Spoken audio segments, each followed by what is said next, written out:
Hello everyone, welcome to Bitcoin era. जैसे कि आप बिटकॉइन एरा से समझ सकते हैं कि मैं बिटकॉइन के बारे में आपको समझाना चाहूँगा।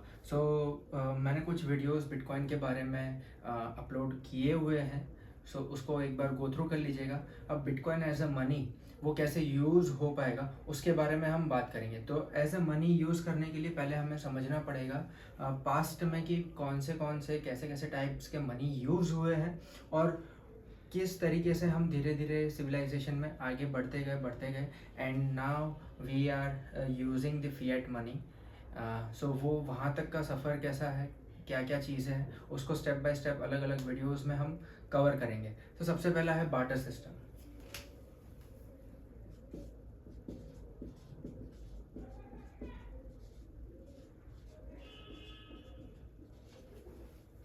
सबसे पहला है बार्टर सिस्टम। जैसे मुझे कुछ चीज़ चाहिए, तो मैं अगर किसी सामने अगर मुझे सपोज़ गेहूँ चाहिए और मेरे पास बाजरा है, तो मैं बाजरा दे दूंगा और उससे गेहूँ ले लूँगा।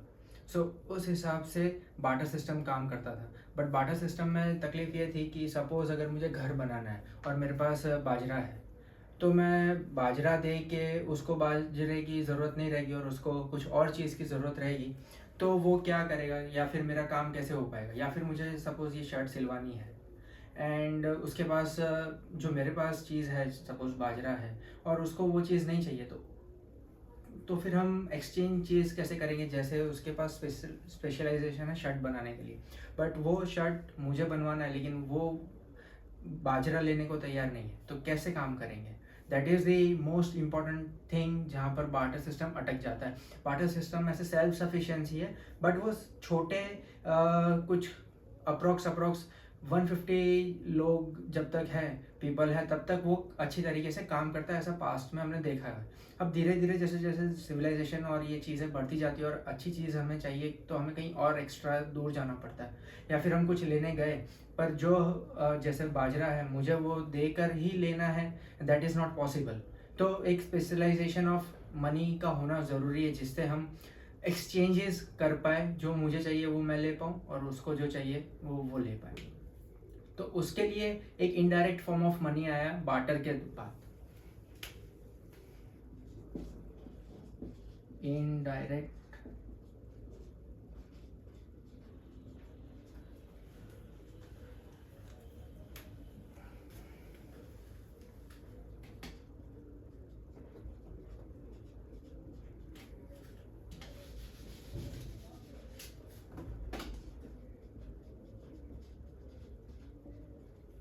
इनडायरेक्ट एक्सचेंज है।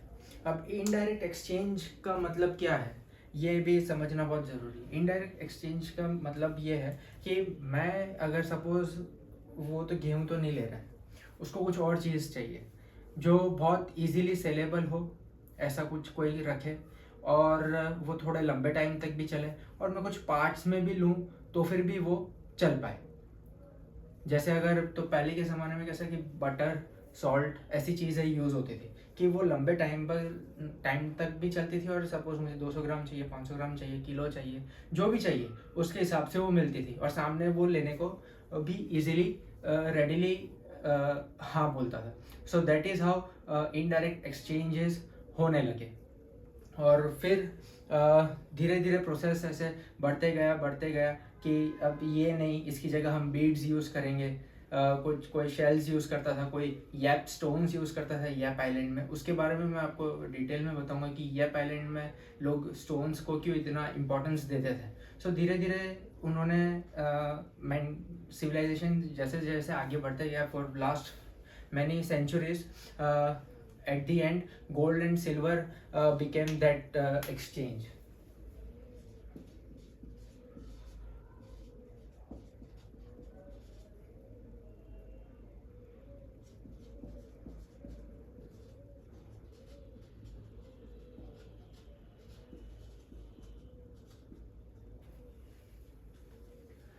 Gold and silver became the normal mode for exchange, and कुछ कुछ जगह पर कॉपर भी यूज़ होता था।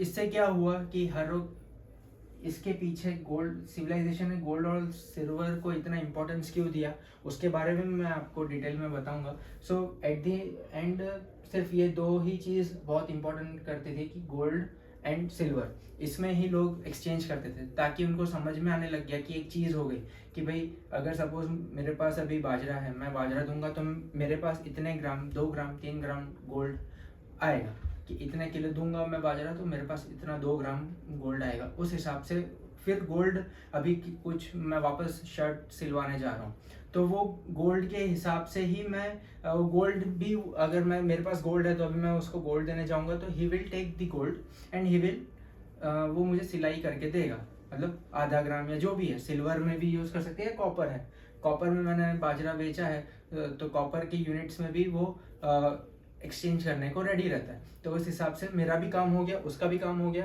And then he can decide उसको उस फॉर्म ऑफ मनी से क्या करना है, whether he want to save, उसको कुछ और चीज़ खरीदनी है तो वहाँ पर भी उसको कुछ और खरीदना है, तो वो कॉपर से भी काम हो रहा है तो he accepts and then he gives to other person for the service he wants. So इस हिसाब से ये सारी चीज़ें धीरे धीरे चलने लग गई। सो गोल्ड और सिल्वर का मेन क्या हुआ, रहने का मेन रीज़न ये है कि गोल्ड लॉन्ग लास्टिंग है,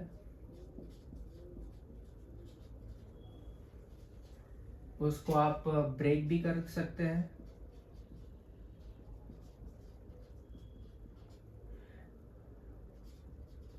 ब्रेक इजीली, प्लस उसकी ड्यूरेबिलिटी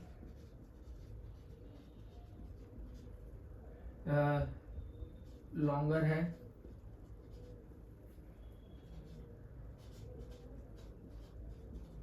वैल्यू स्टोर करता है। So to become best efficient form of money, उसके बहुत इंपॉर्टेंट चीज़ें हैं, 3 बहुत इंपॉर्टेंट चीज़ें हैं जो इकोनॉमिक्स में बताया जाता है कि एक स्टोर ऑफ वैल्यू, दूसरा मीडियम ऑफ एक्सचेंज और तीसरा यूनिट ऑफ अकाउंट।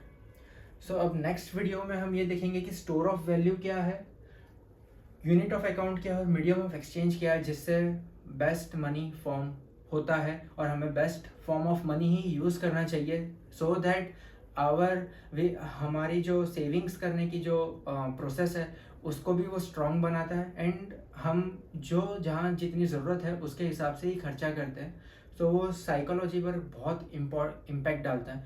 उसके बारे में भी हम best form of money use करते हैं, सो उससे वो ऑटोमेटिक धीरे धीरे ह्यूमन नेचर में वो आना शुरू हो जाता है। सो उसके बारे में भी हम नेक्स्ट वीडियो में अच्छी तरीके से बात करेंगे। Thank you.